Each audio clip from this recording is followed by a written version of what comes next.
The team at NASA and our brave astronauts on the successful launch of Artemis 2. It was quite something. It will be traveling further than any manned rocket has ever flown and will very substantially pass the moon, go around it, and come back home from a distance that has never been done before. It's amazing. They are on the way, and God bless them. These are brave people. We want to God bless those 4 unbelievable astronauts. As we speak this evening, it's been just 1 month since the United States military began Operation Epic Fury, targeting the world's #1 state sponsor of terror, Iran. In these past 4 weeks, our armed forces have delivered swift, decisive, overwhelming victories on the battlefield. Victories like few people have ever seen before. Tonight, Iran's Navy is gone. Their Air Force is in ruins. Their leaders, most of them, terrorist regime they led, are now dead. Their command and control of the Islamic Revolutionary Guard Corps is being decimated as we speak. Their ability to launch missiles and drones is dramatically curtailed, and their weapons, factories, and rocket launchers are being blown to pieces. Very few of them left. Never in the history of warfare has an enemy suffered such clear and devastating large-scale losses in a matter of weeks. Our enemies are losing in America, as it has been for 5 years under my presidency, is winning, and now winning bigger than ever before. Before discussing this current situation, I also want to thank our troops for the masterful job they did in taking the country of Venezuela in a matter of minutes. That hit was quick, lethal, violent, and respected by everyone all over the world. After rebuilding our military during my first term, we have by far the strongest military anywhere in the world. And now we're working along with Venezuela and are, in a true sense, joint venture partners. We're getting along incredibly well in the production and sale of massive amounts of oil and gas, the second largest reserves on Earth after the United States of America. We're now totally independent of the Middle East, and yet we are there to help. We don't have to be there. We don't need their oil. We don't need anything they have, but we're there to help our allies. Tonight, I want to provide an update on the tremendous progress our warriors have made in Iran and discuss why Operation Epic Fury is necessary for the safety of America and the security of the free world. From the very first day I announced my campaign for president in 2015, I have vowed that I would never allow Iran to have a nuclear weapon. This fanatical regime has been chanting death to America, death to Israel for 47 years. Their proxies were behind the murder of 241 Americans in the Marine barracks bombing in Beirut, the slaughter of hundreds of our service members with roadside bombs. They were involved in the attack on the USS Cole, and they carried out the countless other heinous acts, including the just horrible, bloody atrocities of October 7th in Israel, something that most people have never seen anything like it. This murderous regime also recently killed 45,000 of their own people who were protesting in Iran. 45,000 dead. For these terrorists to have nuclear weapons would be an intolerable threat. The most violent and thuggish regime on earth would be free to carry out their campaigns of terror, coercion, conquest, and mass murder from behind a nuclear shield. I will never let that happen, and neither should any of our past presidents. This situation has been going on for 47 years and should have been handled long before I arrived in office. I did many things during my 2 terms in office to stop the quest for nuclear weapons by Iran first, and perhaps most importantly, I killed General Qasem Soleimani in my first term. He was an evil genius, brilliant person, a horrible human being, however, the father of the roadside bomb. And he lived just horrible what he did. Iran would have been perhaps in far better, stronger position. Had he lived, we would have had probably a different conversation tonight. But you know what? We'd still be winning and winning big. And then, very importantly, I terminated Barack Hussein Obama's Iran nuclear deal, a disaster. Obama gave them $1.7 billion in cash, green cash. Took it out of banks from Virginia, D.C., and Maryland, all the cash they had. He flew it by airplanes in an attempt to buy their respect and loyalty, but it didn't work. They laughed at our president and went on with their mission to have a nuclear bomb.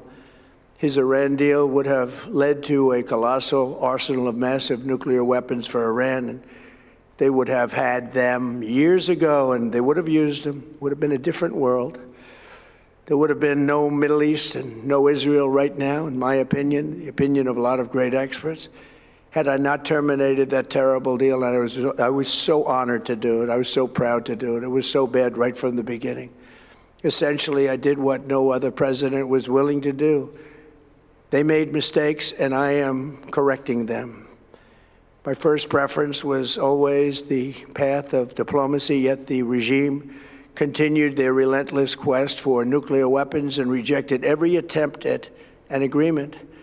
For this reason, in June, I ordered a strike on Iran's key nuclear facilities, an Operation Midnight Hammer. Nobody's ever seen anything like it. Those beautiful B-2 bombers performed magnificently. We totally obliterated those nuclear sites. The regime then sought to rebuild their nuclear program at a totally different location, making clear they had no intention of abandoning their pursuit of nuclear weapons.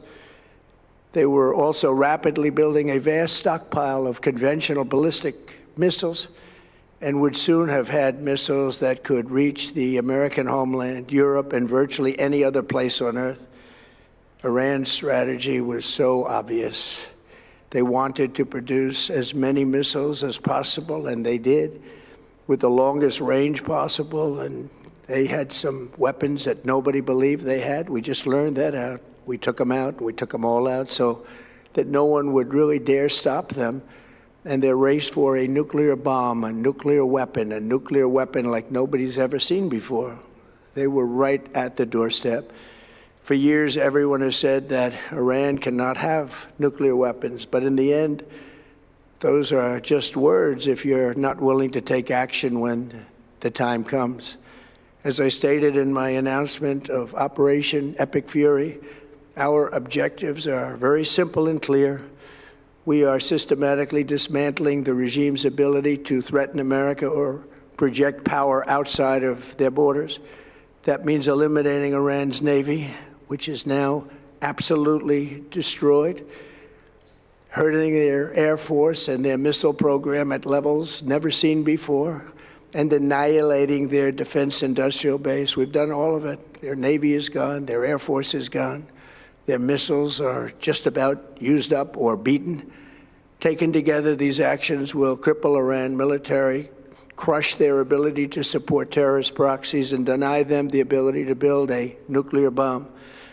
Our armed forces have been extraordinary. There's never been anything like it militarily. Everyone is talking about it, and tonight I'm pleased to say that these core strategic objectives are nearing completion.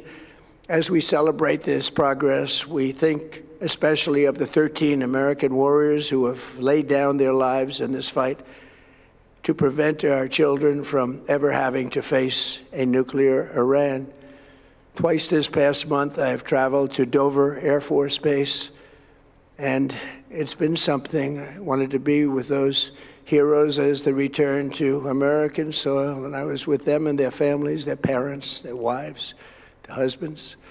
We salute them, and now we must honor them by completing the mission for which they gave their lives. And every single one of the people, their loved ones said, "Please, sir, please finish the job." Every one of them.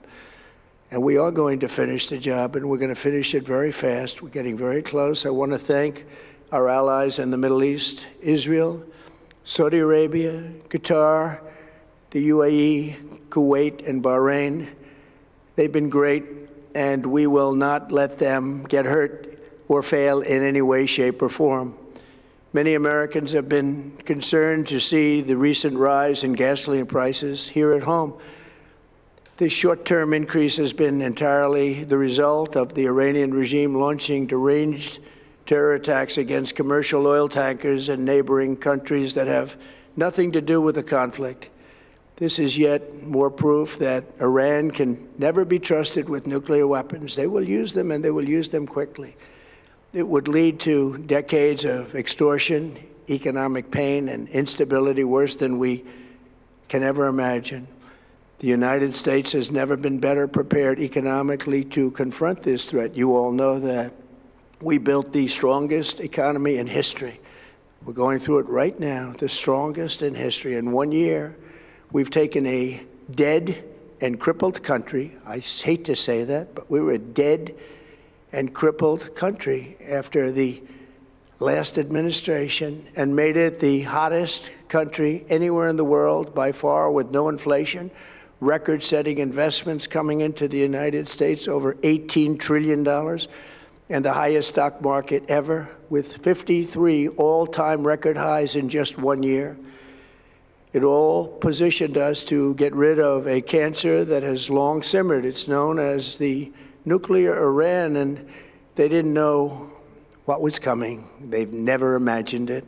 Remember, because of our Drill Baby Drill program, America has plenty of gas. We have so much gas.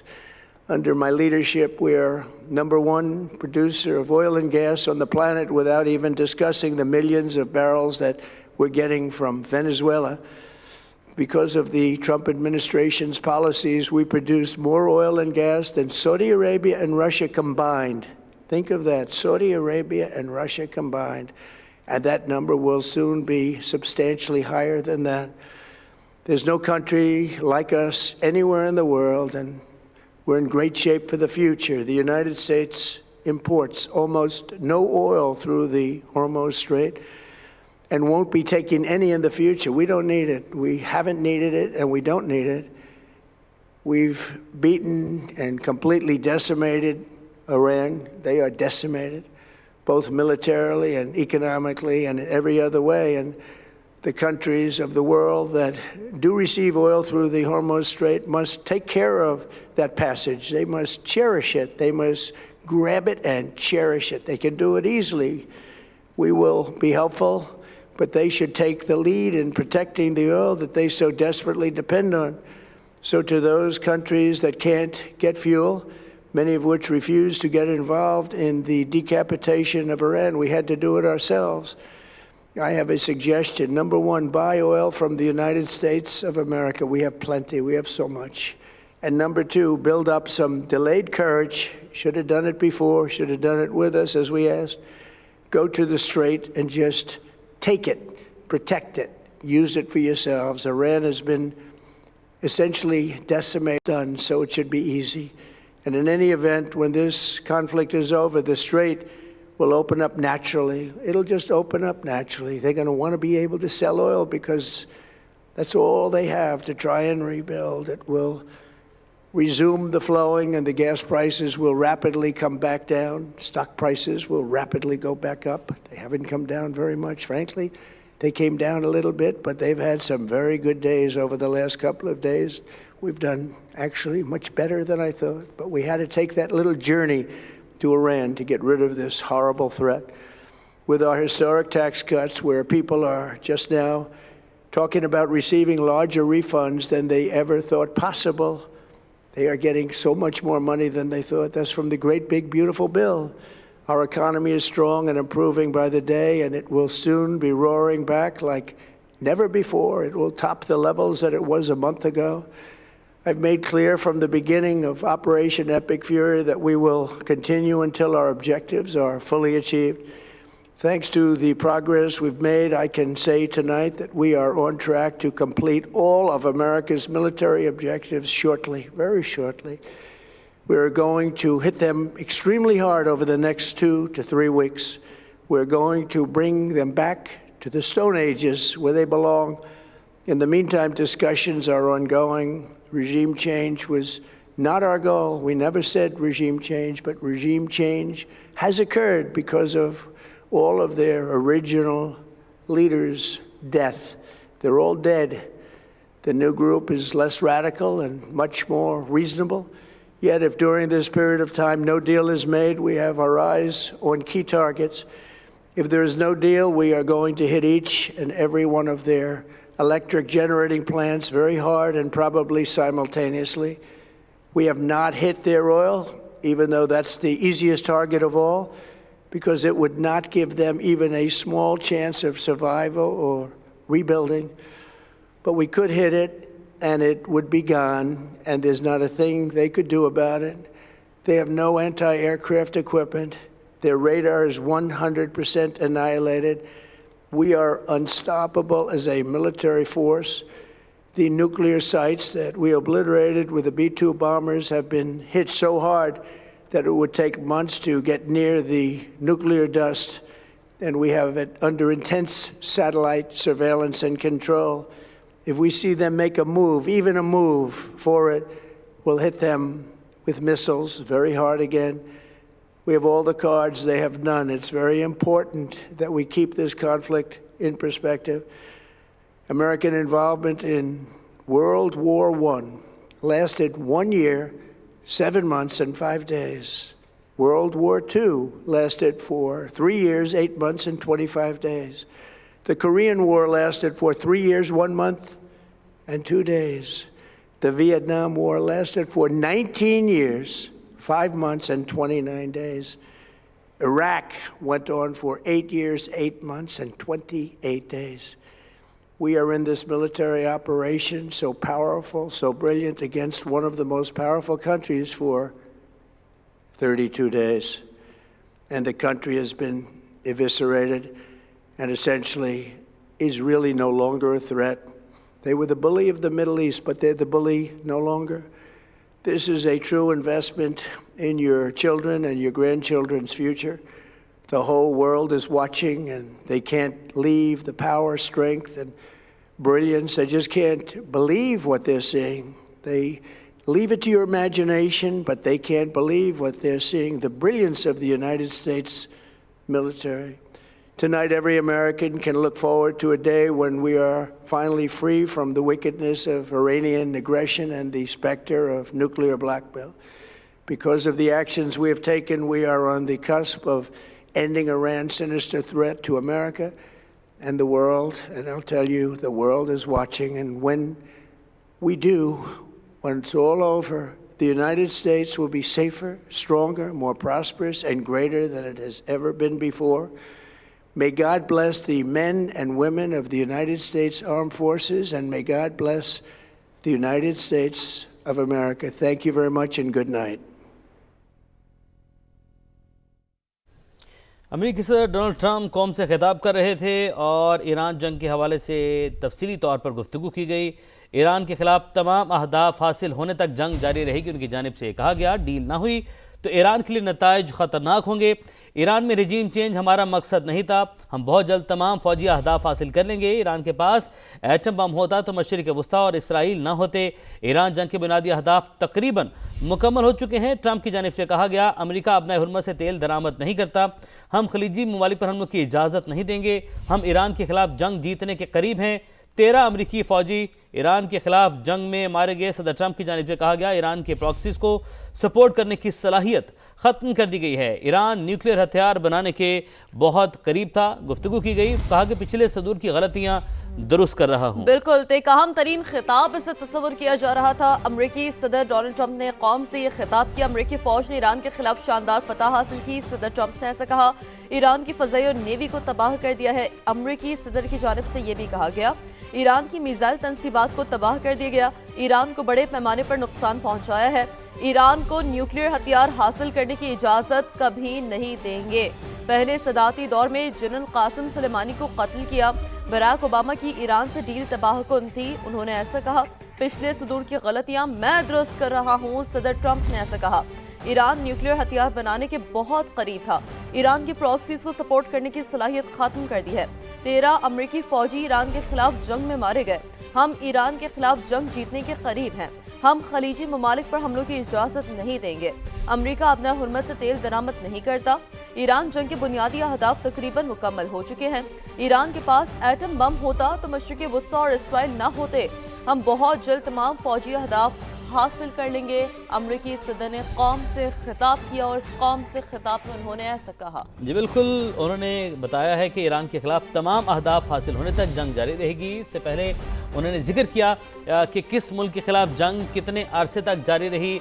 Iraq जंग का भी तस्करा किया गया कि वो किस वक्त तक जारी रही, और दीगर जंगों का भी उन्होंने जिक्र किया कि वो इतने सालों तक जारी रही। तो उन्होंने ये इशारा दिया है कि अभी इस जंग को वो ख़त्म करने का ऐलान नहीं कर रहे, और उन्होंने बता दिया है कि ईरान के खिलाफ तमाम अहदाफ हासिल होने तक जंग जारी रहेगी। डील का जिक्र किया, डील ना हुई तो ईरान के लिए नताइज ख़तरनाक होंगे। तो साथ ही साथ एक जानिब जंग ना ख़त्म होने का उन्होंने वो कहा, तो साथ ही साथ डील का भी तस्करा कर गए कि डील ना हुई तो ईरान के लिए नताइज ख़तरनाक होंगे। यानी कि डील के लिए